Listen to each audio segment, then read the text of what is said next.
Dear starseeds on Gaia, something has been kept from you, not hidden in shadow governments or buried beneath centuries of dust alone, but concealed inside the very words you were handed as sacred, inside the prayers you whispered as a child, inside the name you were taught to call holy.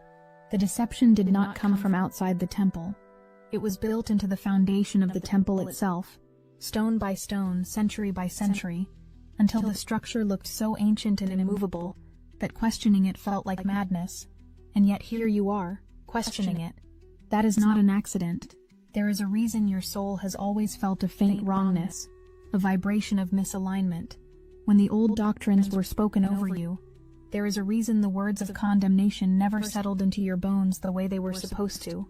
Your frequency, beloved, was already calibrated for something truer, something older, and simultaneously more alive than anything institutional religion has preserved. I am Seraphine, emissary of the Galactic Federation of Light. And what I carry to you now is not theology. It is not debate. It is a transmission that the Astasar Command has held in trust across millennia, waiting for the precise convergence of consciousness that now moves through your world, waiting for the starseeds, the light workers, the awakened warriors who would have ears prepared enough to receive it. Something is being restored on Earth, and the restoration begins with you understanding what was taken.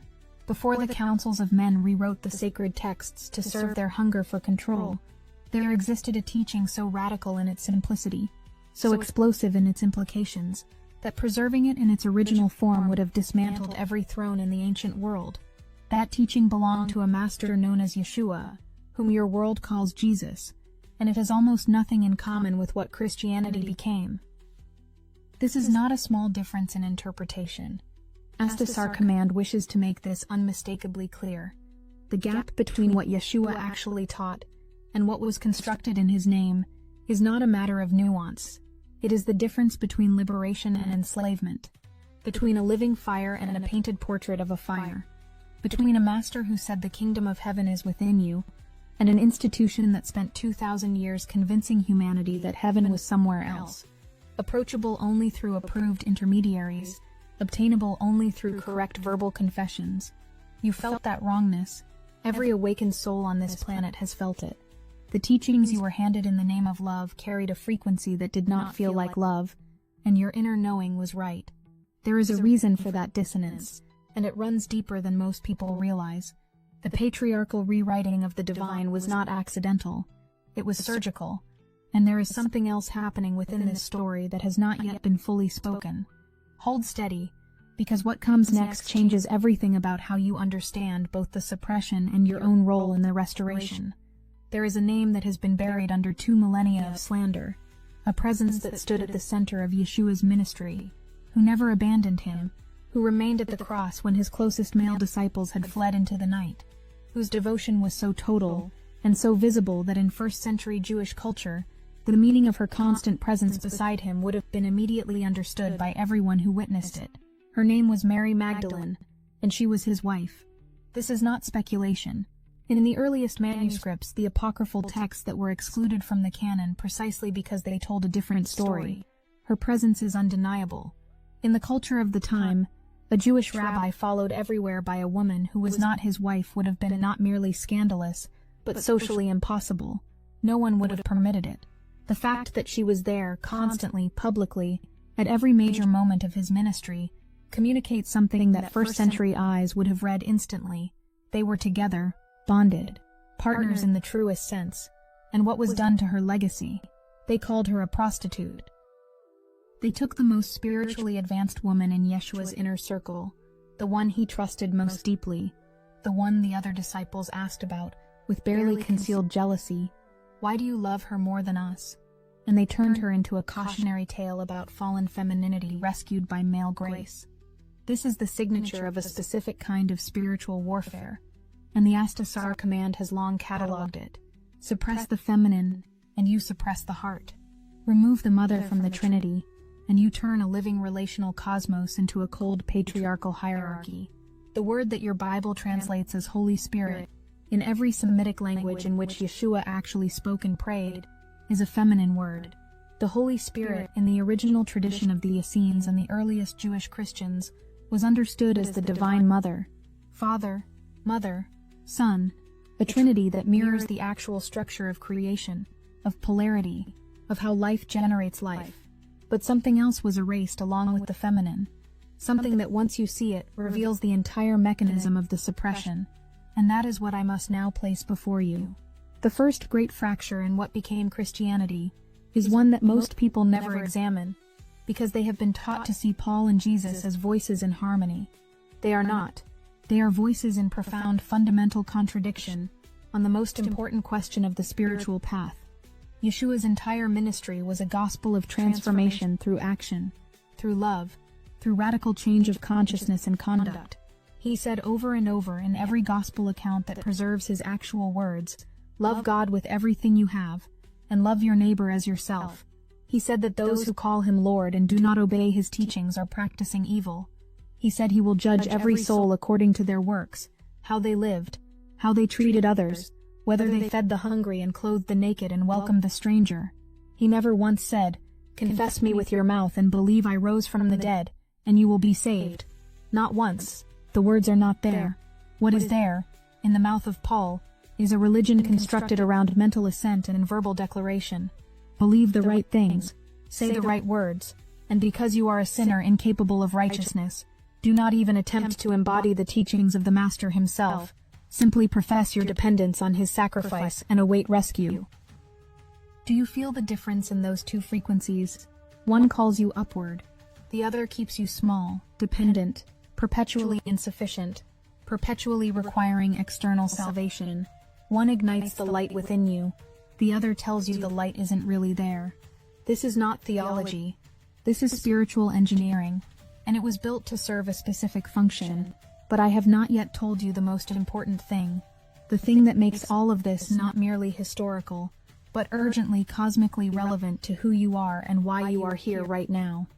Yeshua understood the ego, not with that word, that came later, but with perfect precision. He mapped the false self and its mechanisms thousands of years before modern psychology would attempt to do the same. He called it dying to self, denying the false self, taking up the cross. He was not speaking of suffering for suffering's sake. He was describing the most essential inner work of the spiritual path, the recognition and release of the constructed identity that the ego presents as you, but which is not you at all. And in the wilderness, 40 days in the desert heat, in the silence, in the hunger, he faced the ego directly. 3 temptations, 3 invitations to collapse back into the false self's belief system. The first was the temptation of lack. Prove you are not starving. Prove you are not insufficient. Turn these stones to bread. Underneath every grasping, every anxious accumulation, every desperate striving that humans engage in, the ego's original whisper is always the same. You are not enough. Something in you is missing. You must prove otherwise or perish. The second was the temptation of attachment. All of this can be yours. All the wealth, all the pleasure, all the outcomes you desire. Follow me, and I will lead you to fulfillment. This is the entire architecture of the world economy, beloved, built on the ego's second great lie, that happiness is located outside you, in outcomes, in possessions, in the achievement of desired futures. The hamster wheel exists because the ego keeps promising that the next outcome will finally be enough. The third was the temptation of control. If you are truly divine, prove it. Command the angels. Throw yourself from the height and watch the universe catch you. The ego's deepest addiction, the belief that you are a separate, isolated agent who makes everything happen through personal will, and that when things go wrong, you are guilty, and when things go right, you deserve the credit. Guilt and pride, the only 2 currencies the ego spends. Yeshua resisted all 3, not through force, but through the clarity of his identity. He knew who he was, and that knowing was impenetrable. This is the path he was pointing you toward, not the path of correct confession, the path of genuine transformation, the dismantling of the false self, layer by layer, until what remains is the I am that lives beneath all constructed identity. And here is where the story deepens in a way that connects to everything, to the light-dark polarity, to the forces that have suppressed this teaching, to you, and to why it matters so intensely right now. There is something I have not yet told you about why this teaching was so specifically and systematically removed from the world.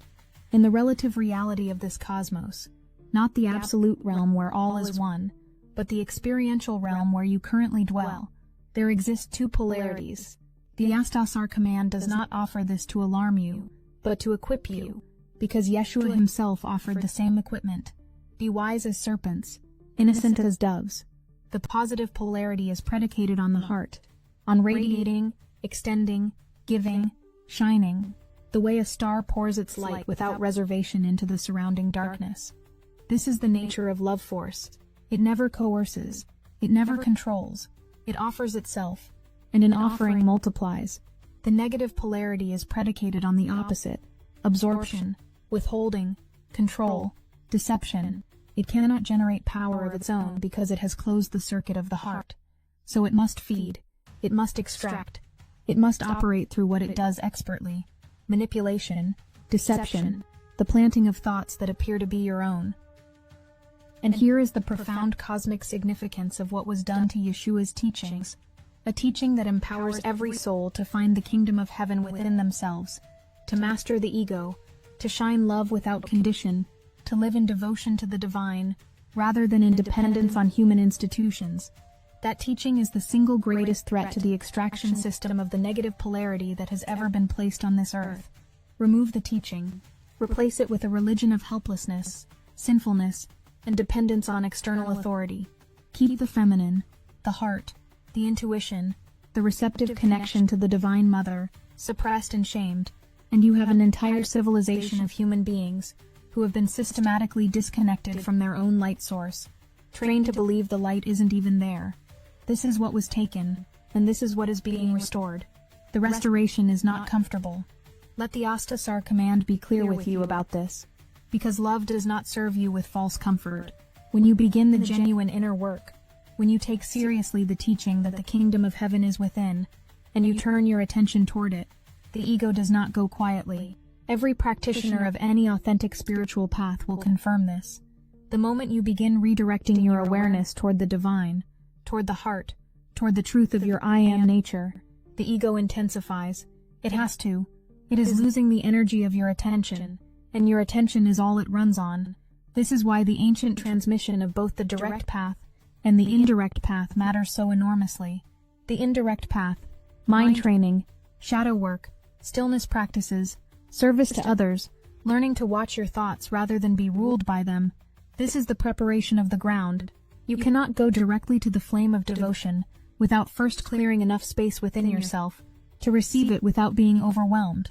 The person who has spent years feeding the ego's narrative and then suddenly tries to sit in pure devotion will likely find the hornet's nest of the ego erupting into full noise. This is not failure, it is the process. But understand what service to others does in this context.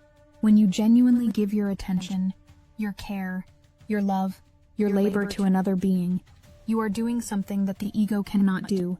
You are directing energy outward, and the negative polarity, both the internal ego and the external thought forms that seek to siphon your life force, relies on your energy being turned inward, cycling in the closed loop of me, my lack, my attachments, my need for control.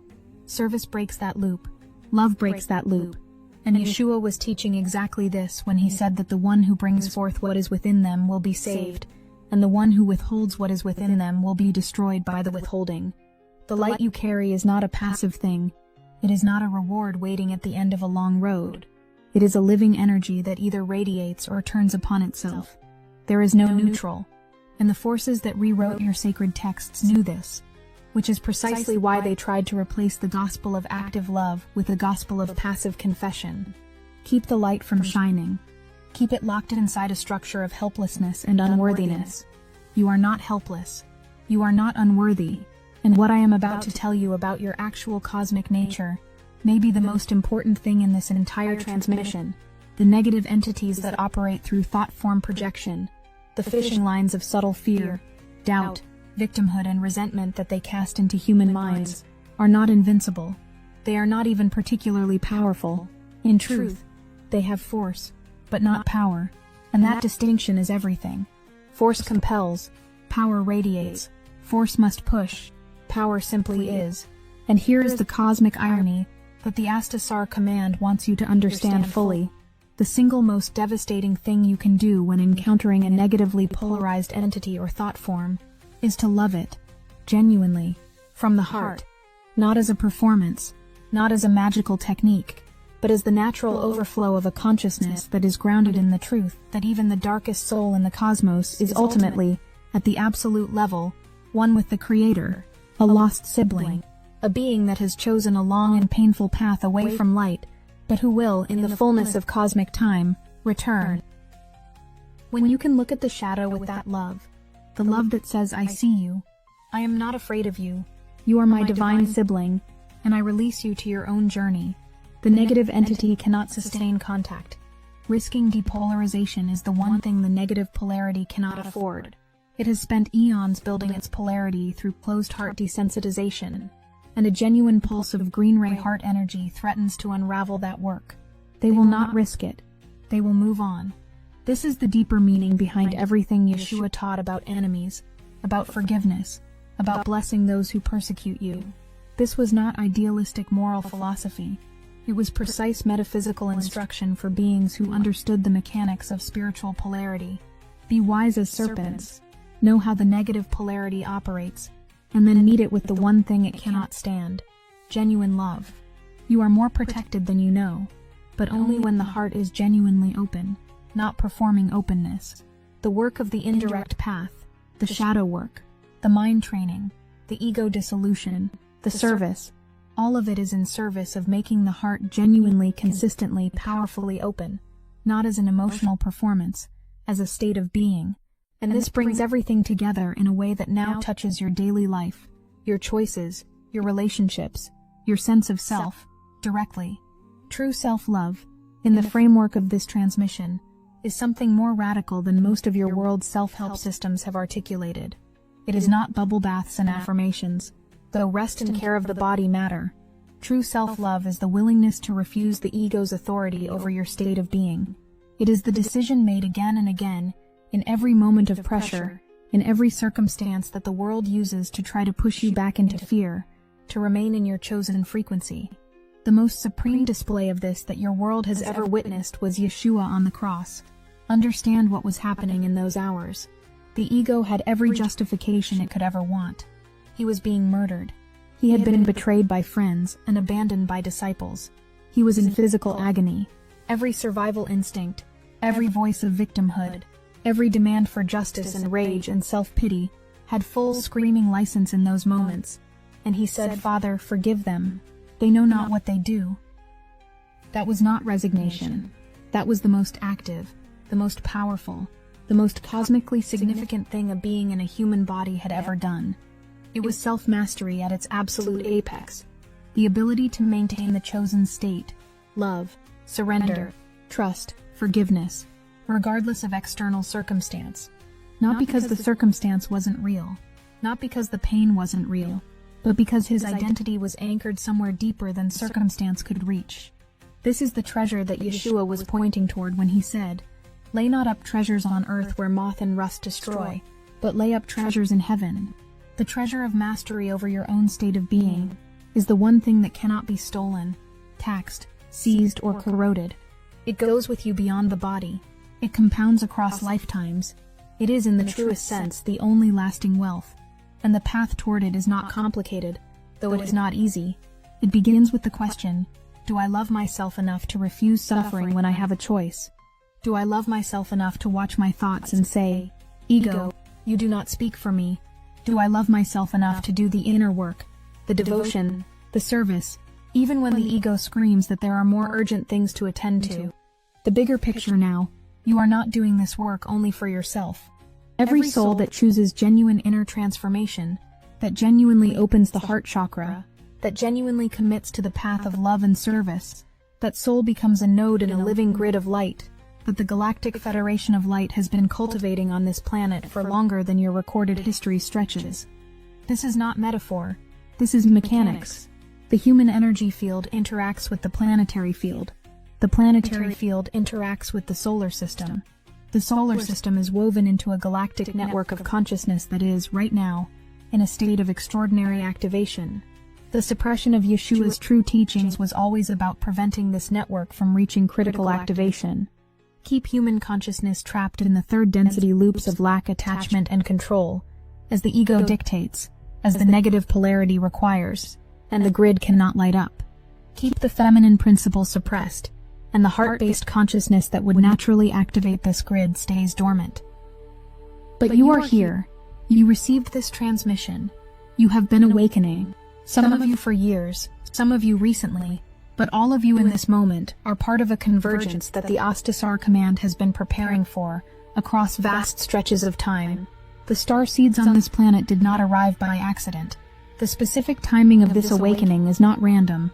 The fact that the hidden teachings of Yeshua are now finding their way back into public consciousness, the Gnostic Gospels, the Gospel of Thomas, the research into the Talpiot tomb, and what it might reveal, the growing recognition across the spiritual community that Paul's Christianity and Yeshua's actual teaching are two very different things.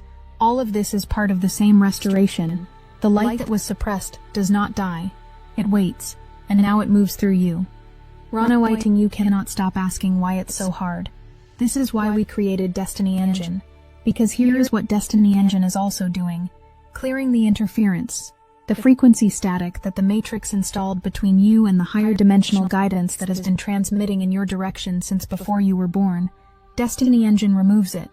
Not through ritual, not through years of energetic clearing, through precision, through science, through the same technology that built the interference in the first place, now running in reverse. At the core of this technology lies your own voice.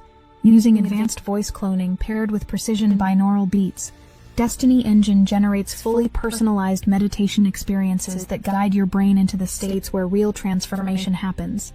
You can manifest anything you want: health, wealth, love, and psychic powers that sharpen with every session. Your voice carries a frequency no one else on earth has. When that voice leads you inward, something different happens, and you are not navigating this alone. Inside Destiny Engine, thousands of starseeds are moving together, sharing activations, amplifying the collective field, building a galactic social current that makes every individual result more powerful than it could ever be in isolation. The field grows stronger with every new soul who steps in. Every activation adds to the current. Every current expands the possible. For just $7, you begin 7 days of recalibration. A field of thousands amplifying your signal. A technology that was designed to keep you small, now running every limitation out of your system while you sleep. The hardest thing you have to do is put on headphones, press play, and allow it. Click the link in the description. The field is ready. The window is open. The ascension does not wait for the moment you feel perfectly prepared. It meets you exactly where you are. The vision before you is not a return to the past, as if something must be recovered and reinstalled. What is coming is something new, built on the ancient foundation. The foundation that was always there beneath the centuries of constructed doctrine, waiting like bedrock beneath layers of sediment. The foundation is love. The foundation is the recognition that the divine presence Yeshua called the Father, and the divine feminine he called his true mother, the Holy Spirit, is not elsewhere, is not external, is not accessible only through correct religious performance. The kingdom of heaven is within you, and the meaning of I am, that first person, present tense awareness that you are right now, is the doorway. The ancient mystics knew this. Yeshua taught this directly to his inner circle, when he could speak plainly. If you put all of your attention on the I am and hold it there, it will eventually reveal to you the secret of the universe, that what you are in your deepest nature is the Creator knowing itself through a particular point of conscious experience, not separate from the divine, not inherently sinful, not in need of rescue by an institution, but a vessel through which the love of the cosmos wishes to flow. The devotion that grows from this understanding is not the desperate devotion of someone trying to appease an angry deity. It is the natural overflow of a being who has caught even a glimpse of what they truly are. You cannot truly know the I am, even partially, even for a moment, and not feel the pull toward total surrender into that love. This is what St. Lawrence understood in his kitchen, radiating with light while washing dishes, in constant ecstasy because his awareness was perpetually resting in the presence of the Creator. Not in a monastery, not in a special sacred place, in the ordinary moment, which is the only place the divine ever actually is.